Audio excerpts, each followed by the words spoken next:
Karibu tena MathGenius na tuendelee na kusolve swali la exponent. Leo ni swali hili la pili. Nasema 27 power 1/4 times 3 power 1/4 times square root ya 3 power -2. Kwa hiyo solution ambayo hatua ya kwanza ni kuandika swali kama lilivyo.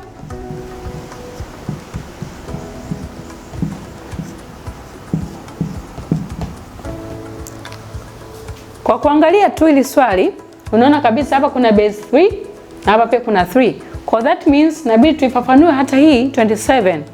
Na kama tunavyojua 27 by LCM 27 hapa by 3 hapa inakuwa 9, by 3 hapa itakuwa ni 3, by 3 ni 1. So that means 27 sasa na 3 power 3. Kwa hii naweza nikasema this equals to 3 power 3 then bracket 1/4 times 3 power 1/4 times hii hapa ina square root ambayo ni sawa sawa na law hii hapa, law ya 7 ambayo nasema square root ya n ni sawa sawa na x power 1/n.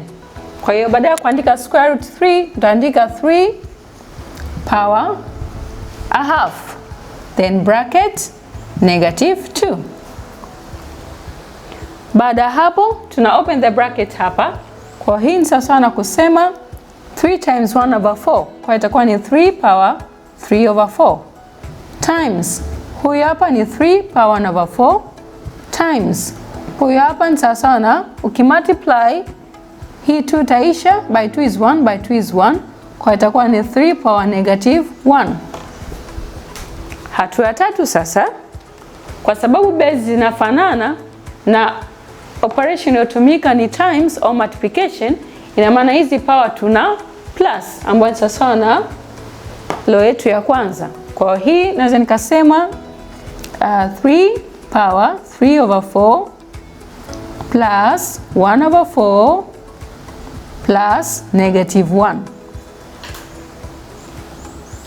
Hii ni fraction 3/4 plus 1/4 sawa na 4/4 ambayo ni 1.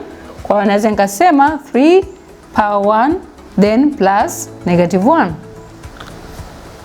1 plus -1. Hii ni sawa na 1 minus 1 ambayo ni 0.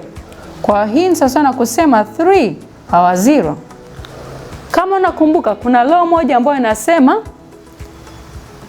a power 0 equals to 1. Ni law ya 3. A power 0 ni 1. Kwa that means hata hapa 3 power 0 meaning is 1. So the answer is from the given question, the answer is 1. Tuendelee tena kuona maswali mengine ya exponents.